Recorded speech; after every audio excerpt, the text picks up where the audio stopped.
Assalamualaikum warahmatullahi wabarakatuh. Alhamdulillah teman-teman sekalian, kita kembali lagi dalam kisah Nabi dan para sahabat. Tentunya jangan lupa follow, like, dan subscribe, atau bagikan konten ini teman-teman sekalian, dan beri saran yang terbaik kepada kami untuk perkembangan kami ke depannya bersama insyaallah.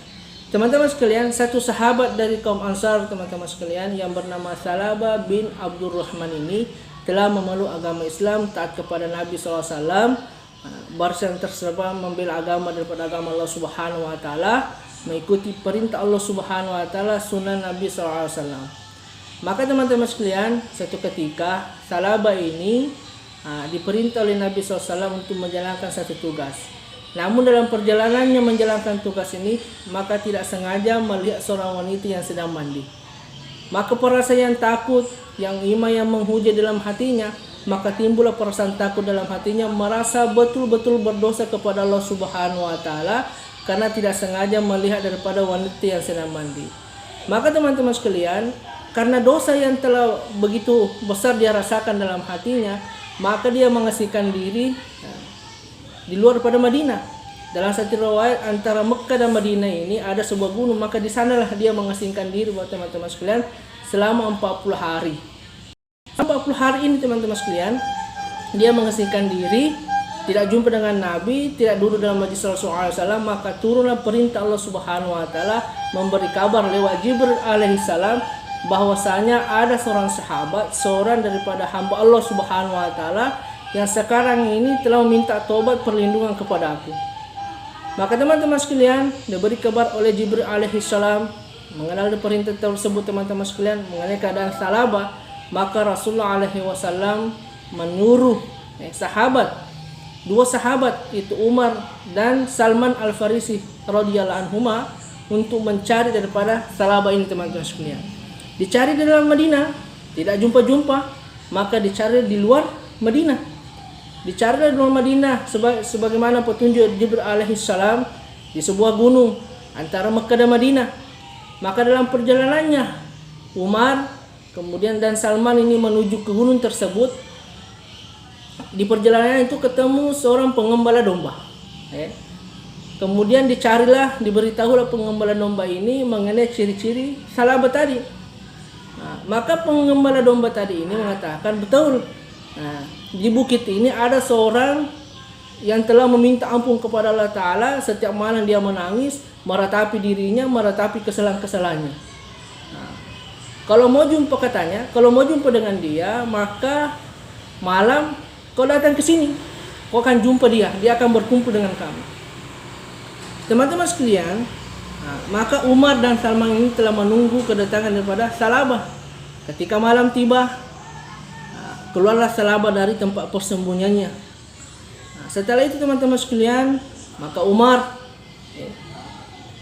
jumpa dengan Salabah, kemudian memeluk Salabah. Bahwasanya Rasulullah SAW ingin jumpa dengan Salabah. Salabah bertanya kepada Umar, wahai Umar, apakah Rasulullah SAW mengetahui dosa saya? Umar jawab, aku tidak tahu. Yang jelasnya Rasulullah SAW ingin jumpa kepada engkau.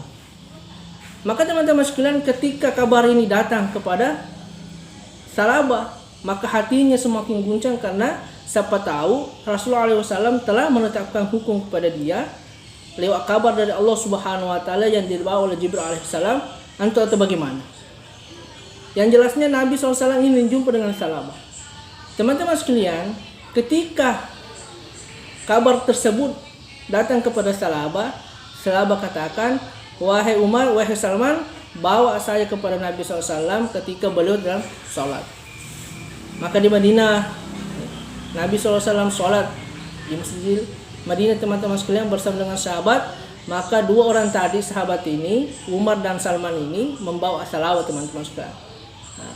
Setelah berdiri di belakang Rasulullah SAW, membaca Al-Fatihah, kemudian membaca ayat-ayat dari Al-Quran, maka mendengar daripada ayat yang dibaca oleh Nabi SAW, maka Salawat tersungkur jatuh di lantai pada saat itu teman-teman sekalian. Kemudian setelah salam, sholat telah selesai, Nabi katakan, wahai Umar, wahai Salman, bagaimana dengan Salabah? Maka Umar katakan, wahai Rasulullah, ini orangnya Salabah. Maka teman-teman sekalian, ketika ditanya oleh Nabi SAW, apa yang garangan, apa yang terjadi sehingga engkau meninggalkan Madinah selama 40 hari? Maka Salabah telah menceritakan dosa-dosanya, menceritakan daripada kesalahannya. Nah, tapi kata Nabi SAW, wahai Salabah, tidakkah engkau ingat saya telah mengajarkan engkau satu doa? Doanya itu singkat, yaitu Rabbana atina fid dunya hasanah wa fil akhirati hasanah. Tetapi karena seorang Salabah ini mempunyai iman yang kuat, yang teman-teman sekalian, dosa yang telah dibuat ini selalu menghantui dalam dirinya. Teman-teman sekalian, karena kegundaan daripada Salabah ini, Nabi SAW mengatakan, wahai Salabah, silakan kau pulang ke rumahmu. Dengan keadaan gundah gulana, merasa berdosa, merasa dia bersalah teman-teman sekalian, satu dosa, satu kesalahan yang telah buat. Maka teman-teman sekalian, singkat cerita, ketika Salabah tinggal di rumahnya maka Salabah ini terserang penyakit. Terserang penyakit teman-teman sekalian.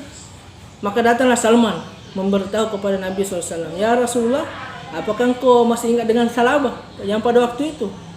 Sekarang ini dia sedang terserang penyakit, dia sedang sakit parah di rumahnya.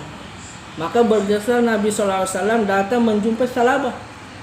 Setibanya Rasulullah SAW di rumah Salabah, maka Rasulullah SAW langsung mengangkat kepala Salabah radhiyallahu anhu, kemudian dipangku oleh Nabi SAW. Tetapi teman-teman sekalian, karena masih perasaan dosa yang menghantui Salabah teman-teman sekalian, maka kepalanya Salabah tadi ini diangkat lagi, kemudian ditaruh dalam tangan, dipalingkan kepalanya teman-teman sekalian. Maka Nabi katakan, wahai Salabah, apa yang kau buat? Maka Salabah katakan, ya Rasulullah, sungguh dosaku begitu besar. Sungguh dosaku begitu besar, masih meratapi kesalahannya yang tadi teman-teman sekalian.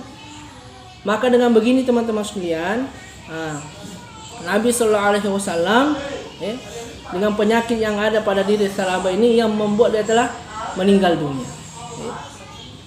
Tapi pesan terakhir daripada Salabah, dia katakan, ditanya oleh Nabi SAW, wahai Salabah, apa yang kau inginkan? Apa yang sebenarnya yang kau inginkan? Maka Salabah katakan, wahai Rasulullah, aku menginginkan daripada ampunan Tuhanku. Maka datanglah Jibril membawa pesan, mengirim salam kepada Nabi SAW, kemudian membawa pesan dari Allah Subhanahu Wa Taala. Maka wahai Rasulullah, wahai Muhammad, sampaikan kepada Salabah, sesungguhnya ampunan Tuhannya telah didapatkan. Mendengar kabar begini teman, mendengar kabar dari Jibril alaihissalam, itulah yang membuat Salabah ini mati dengan membawa daripada alhamdulillah ketenangan. Pada saat itu Nabi SAW yang mengkafani, Nabi SAW yang memandikan, mengkafani, kemudian Nabi SAW yang menurunkan di liang lahat. Setelah dikubur teman-teman sekalian, Nabi SAW meninggalkan kuburnya Salabah dengan menjinjit-jinjit teman-teman sekalian. Keadaan aneh yang telah dilihat sahabat, kemudian sahabat bertanya, ya Rasulullah, kenapa engkau menjinjit-jinjit meninggalkan kuburannya Salabah tadi?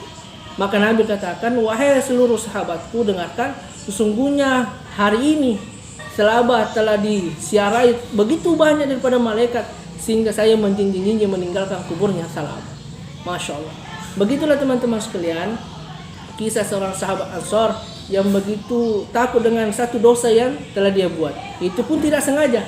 Bagaimana dengan diri kita hari ini dengan berbuat dosa, dengan sengaja melihat wanita yang bukan mahram, dengan sengaja tanpa perasaan dosa teman-teman sekalian. Maka semoga kisah ini bermanfaat untuk kita. Barakallahu fikum.